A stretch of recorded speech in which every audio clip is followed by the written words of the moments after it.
What if I tell you that your life is not getting ruined in years, it's just getting ruined in 30 minutes?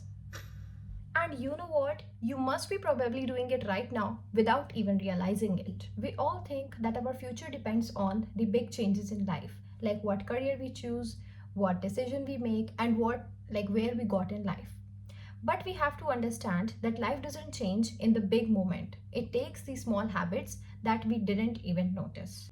And the biggest mistake is that how we casually spend just those 30 minutes every day. Think about it. When we get free from our work or from study, then we pick up the phone just to relax and we say our mind that okay, we are just doing it for 5 minutes.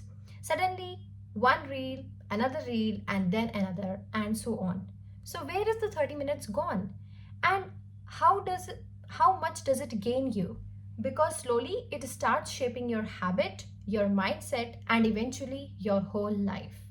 So we all really get admire from the successful people around us, right? Like Priyanka Chopra, Shah Rukh Khan, or let's say Elon Musk. So what we think that they all must be doing something extraordinary in their life. But they are not doing something in big moments. But the thing is, they are very much consistent in their small moments. See, the thing is, it doesn't have to be perfect. It just need to be intentional. So if you relate it a little bit and you think that, yeah, it is somewhat related to our life, then you can put 30 minutes in the comment and we'll see you in the next video. Bye bye.